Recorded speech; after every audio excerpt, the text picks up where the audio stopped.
새벽 4시에 예배당에 와서 이 난방을 켜놓고 가는데 어제가 제일 추웠어요. 어제가 새벽 4시에 나오니까 0도 이 온도 게이지로 오늘은 그거보다 1도 올랐습니다.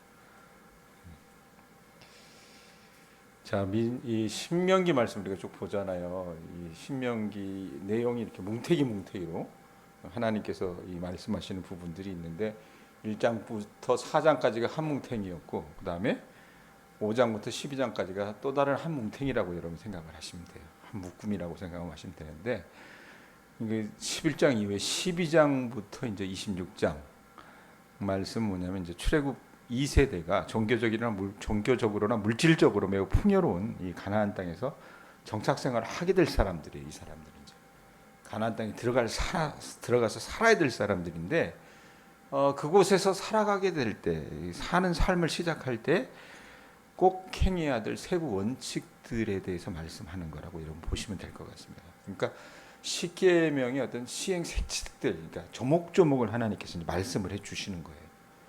십계명이 여러분 1계명부터 4계명까지가 하나님 사랑에 대해서 얘기하고 그 다음에 5계명부터 10계명까지가 이웃 사랑에 대해서 얘기하잖아요.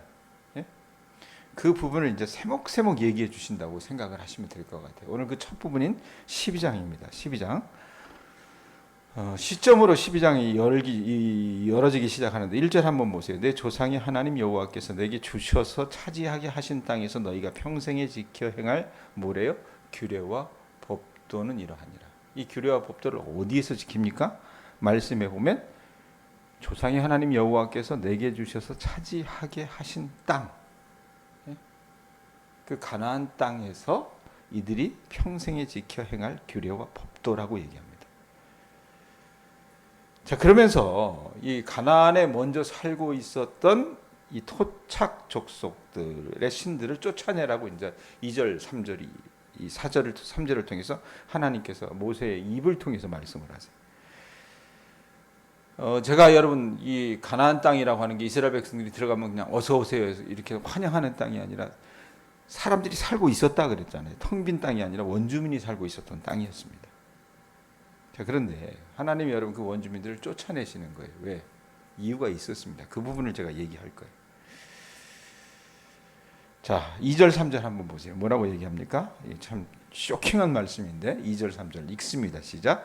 너희가 쫓아낼 민족들이 그들의 신들을 섬기는 곳은 높은 산이든지 작은 산이든지 푸른 나무 아래든지를 막론하고 그 모든 곳을 너희가 뭐하래요? 마땅히 파멸하며, 그 다음에 3절 그 제단을 어떻게 할래요? 헐며 주상을 깨뜨리며 아세라상을 불사르고 그 조각한 신상들을 찍어, 그 다음에 그 이름을 그곳에서 뭐하라고 얘기합니까? 멸하라, 이런 명령을 받습니다. 자, 이 말씀을 이렇게 쭉 보면 여러분 어때요? 예? 여기 이제 그 학생들이 쓰는 말로 동사라고 하는 표현을 쓰잖아요. 행위를 나타내는 이 말을 동사라 그러는데 하나님께서 이스라엘 백성들에게 하시는 말씀, 명령하신 그 이야기들을 들어보면요 굉장히 좀 어감이 좋지 않습니다. 읽는 우리에게 대표적인 게 뭡니까? 너희가 마땅히 파멸하며, 예? 이게 뭐야? 반드시 아주 그냥 싹쓸이 멸절시키라는 얘기예요. 그 다음에 헐며 헐다. 그 다음에 깨뜨리며 상을 불사르고 신상들을 찍다. 그 다음에 멸하다. 여러분 이런 단어들은요 우리가 히브리 말의 어떤 원뜻을 살피기 전에 그냥 한글 번역으로 번역된 의미로만 봐도 섬뜩섬뜩해요 사실은. 하나님께서 이스라엘 자손에게 아주 격렬한 저기를 가지고 가나안 토착신과 그들에게 바쳐질 종교 시설을 철저하게 어떻게 멸하라고 말씀하십니다. 자, 그럼 여러분 우리가 이런 생각을 해요. 왜냐하면 실제로 이 말씀을 가지고 잘못 원용해서 지금도 여러분 이스라엘이 하마스라고 하는 그 팔레스타인 난민들을 완전히 쑥대밭을 만들어 놓잖아요. 물론 하마스가 잘못한 겁니다. 잘못하긴 했지만 그들이 그 소위 말하면 거룩한 전쟁, 여호와의 전쟁, 이런 문구를 달아대면서 지금 사실은 그런 전쟁을 하고 앉아 있거든요. 근데 그 전쟁을 하고 있으면서 가져다 쓰는 말씀들이 뭐냐면 오늘 우리가 읽었던 신명기 12장 2절 3절의 말씀과 같은 것들이라 그 말입니다. 왜? 멸절시키라 그랬으니까. 찍어내라 그랬고 헐으라 그랬고 예? 불사르라 그랬고 멸하라고 했으니까.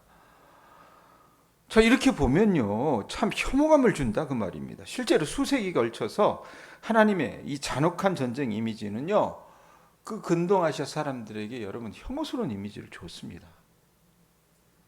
그러니까 인간이 우리의 눈으로 보기에도 이스라엘이 아무리 거룩한 어떤 여호와의 전쟁, 거룩한 전쟁이 성전이라고 하는 말로 포장을 한다 하여도 이거 너무한 거 아니냐라는 생각을 하게 된다 그 말입니다. 자, 그런데 하나님이 그걸 모르시겠어요? 아시면서도 왜 이런 잔혹한 용어를 쓰시면서 완전히 씨를 말리라고 얘기하실까? 이 가나안의 토착 민족과 토착신을 파괴하라고 명하셨을까? 이유가 있다는 얘기입니다. 여러분 왜 이들이 이 멸절 당할 수밖에 없었느냐? 가나안의 토착 종교와 그 문명은요 이스라엘과 함께 동거하기에는 함께 살기에는요 불가능할 정도로 타락하고 부패했기 때문에 그렇습니다.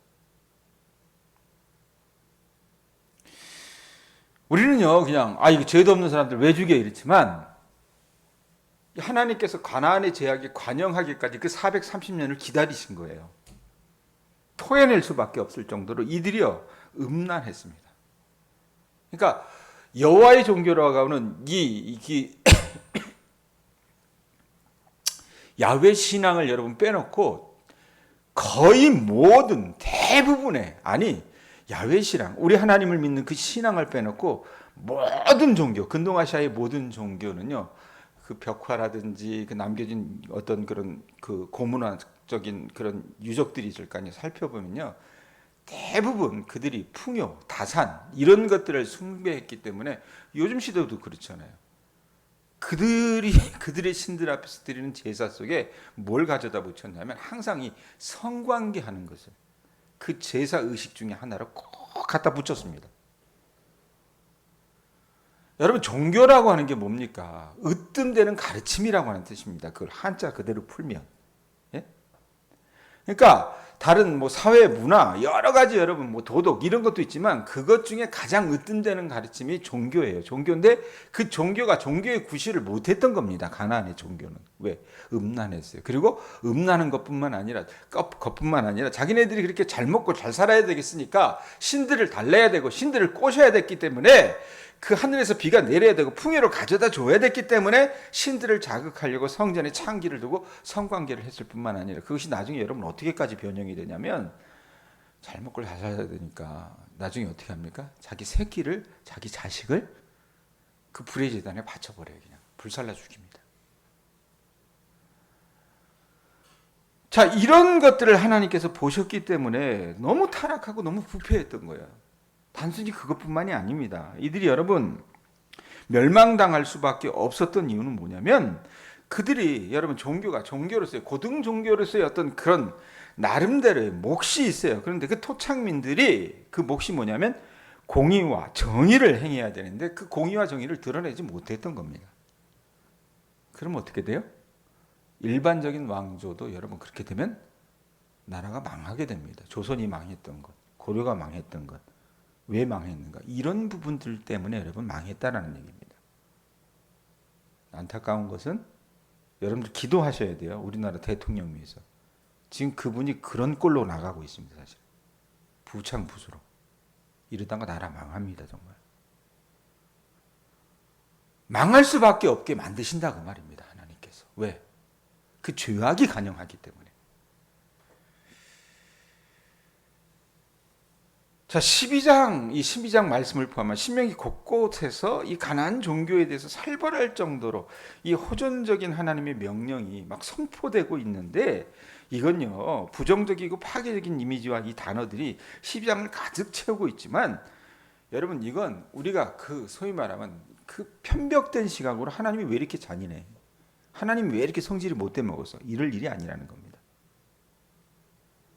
그렇게 그려낼 것이 아니라 이 인간의 문명, 우리의 문명의 토대와 우리 삶의 토대가 하나님께 얼마나 역겨운 삶을 살아가고 있었는지 반추해 보실 줄 알아야 된다는 얘기입니다. 우리 문명의 토대가 여러분 하나님의 창조 주권을 얼마나 크게 훼손하고 공격했는지를 생각해 봐야 된다 그 말입니다. 그렇게 보면 신명기 속에 있는 가나안의 토착 족속에 대한 이 원주민들에 대한 명령은요, 인종 청소에 가까운 학살 명령이 아니라는 얘기입니다. 인류가 일반적으로 행하는 악행에 대한 하나님의 심판으로 우리가 받아들여야 된다는 얘기입니다. 창조주 하나님을 배반하고 우상을 섬기는 인간이 하나님의 위엄을 훼손하고 그 하나님의 영광을 가르치는 것에 대한 하나님의 거룩한 공격이자 심판이라고 말합니다. 그 자체로 멸망할 수밖에 없었다는 얘기입니다. 그리고 그 대행자가, 하나님의 대행자가 지금 오늘 신명기 말씀에 보면 누구예요? 이스라엘 사람들입니다. 그 토착 종교, 가나안의 토착 종교는 하나님이 받으실 만한 것이 아니었어요. 왜? 너무나도 음란했고, 너무나도 그 안에 부패했고, 너무나도 그 안에 여러분 파괴적이었기 때문에 하나님이 멸하라고 명령하실 수밖에 없었다는 얘기입니다. 그렇게 이해하셨으면 합니다. 하나님이 잔인하고 폭력적인 게 아니라 그 토착 족속으로 대표되는 인간의 죄가 어떻게 해요? 관영했기 때문에 그 땅에서 그들이 쫓겨나게 된 거라 그 말입니다. 그리고 여러분 이걸 반추하실 수 있어야 돼요. 뭐냐면 우리 또한 하나님 앞에 어떻게 해요? 하나님을 섬기지 않고 하나님을 예배하지 않고 다른 어떤 것으로 우리의 죄악을 쌓게 된다면 어떻게 해요? 우리 또한 심판의 대상이 될 수 있다는 얘기입니다. 1절부터 3절까지 여러분 보시면서 그걸 아셔야 돼요. 하나님을 섬겨야 될 사람들이 하나님을 섬기지 않고 자기를 섬기는 그 결과들이 결국 어떤 파국을 가져왔는가 그걸 아셔야 된다는 얘기입니다. 4절부터 7절 보세요. 자, 하나님을 섬겨야 될 여러분 하나님의 사람들이 그렇게 살지 못하면 그런 심판을 당해야 할 것이다 라고 얘기하면서 이 거짓된 예배, 음란한 예배, 이 파멸에 이를 수밖에 없었던 그런 아주 토착 종교 신앙들을 하나님 멸하라고 얘기하시잖아요. 그래놓고 이제 하나님이 자기 자신에게 어떻게 예배해야 될지를 4절부터 7절이 얘기해요. 읽었지만 다시 읽습니다. 시작. 너희 하나님 여호와께는 너희가 뭐하래요? 그처럼 행하지 말고 이 표현이 있어요. 그 다음에 오직 읽습니다. 너희 하나님 여호와께서 자기의 이름을 두시려고 너희 모든 지파 중에서 택하신 곳인 그 계실 곳을 찾아가서 너희의 번제와 너희의 제물과 너희 11조와 너희 손의 거제와 너희의 서원제와 낙헌 예물과 너희 소와 양이 처음 난 것들을 너희는 그리로 가져다가 드리고 거기 곧 너희 하나님 여호와 앞에서 먹고 너희 하나님 여호와께서 너희의 손으로 수고한 일에 복 주심으로 말미암아 너희와 너희 가족이 즐거워할지니라. 자, 이스라엘 백성들이요 이제 가나안 땅을 차지하게 될 거잖아요. 그 가나안 땅에 들어가서 살 때 이 가나안 땅에 먼저 살고 있었던 이 토착민들, 이 원주민들이 해왔던 대로 그 방식대로 하나님을 섬겨서는 안 돼요. 이 사람들이 여러분 어떻게 하나님을 섬겼습니까? 자기 신들을요? 뭐 신들을 섬기는 곳이 높은 산이든지 작은 산이든지 푸른 나무 아래든지 뭐 오만 잡다한 곳에 놓고요 어떻게 해요? 자기를 섬겼던 거예요. 그런데 하나님은 그렇게 하나님을 섬기지 말라고 얘기해요. 오직 이스라엘의 하나님 여호와께서 어떻게 하십니까? 말씀에 보면 당신의 이름을 두시려고 모든 지파 중에서 택하셨던 그곳, 구약으로 얘기하면 성막이 될 수 있겠죠. 모세 시대에는. 또 다윗 이후에는 여러분 그게 뭡니까? 성전이 될 수 있습니다. 그러니까 여호와가 계실 그곳으로 찾아가서 하나님이 계실 그곳으로 찾아가서 번제와 제물과 11조와 손의 거제와 소원제와 낙헌 예물과 소와 양의 초태생을 바쳐라 예배 드리라는 얘기입니다. 그러니까 야훼의 이름이 있는 그곳, 그 다음에 야훼 현존 있는 성소로 찾아가서 하나님 야훼 앞에서 먹고 하나님 야훼께서 그들의 손으로 수고한 일에 복 주심으로 말미암아 나중에 여러분 뭐라고 얘기해요? 7절 끝에 보면 온 가족이 모여서 한데 모여서 즐거워해야 된다라고 말하세요. 이게 예배의 어떤 속성인데요. 여러분 여기서 중요한 건 뭐냐면 이스라엘을 두고 하나님께서 자 너희도 그 땅에 들어가서 이제 먹고 살만해서 나에게 예배 드릴 때는 아무 데서나 여호와 하나님께 예배 드릴 수 없고 어떻게 해요? 하나님께서 딱 지정하신 그 장소. 모세 시대엔 그게 뭐였습니까? 성막이었죠. 다윗 이후에는 성전이었습니다. 그러니까 하나님의 이름이 계시되는 성소와 제단에서 그들의 희생, 11조, 거제서 언제 낙헌제물 그런 것들을 하나님 앞에 바쳐 드리면서 예배를 드리라는 얘기입니다. 제사를 지내라는 얘기입니다. 그리고 그 예배 자체는 어떤 성격을 띠느냐? 하나님 앞에서 먹으면서 같이 함께 먹으면서 같이 먹는다는 말은 공동체의 구성원들과 함께 어떤 가족과 같은 우정과 사랑을 누리며 먹는다는 그런 뜻이에요. 그러니까 여호와 하나님 앞에서 먹고 마시고 하나님 앞에서 즐거워하는 예배는 이스라엘 언약 공동체의 어떤 가족적인 우애와 인애로 이 언약 공동체를 더욱 결속시킬 수 있었다는 그런 의미로 하나님께서 이 예배를 만들어 갔어요. 그리고 나서 이제 8절부터 19절은 이 앞에 4절부터 7절의 말씀에 대한 부연 설명이라고 보시면 될 것 같아요. 자, 그런데 여러분 이 말씀 어떻게 적용하시겠어요? 가나안의 여러분 이 종교 행습은 고대 행해진 일이었습니다. 음란했다 그랬죠? 예? 심지어 어떻습니까? 자식을 갖다 불태워가지고 그렇게 제단에 바칠 정도로 파괴적이었다고 얘기했습니다. 근데 여러분 이게 그 당시에게만 적용되는 게 아니라 오늘 우리에게도 도전하는 바가 있다는 얘기입니다.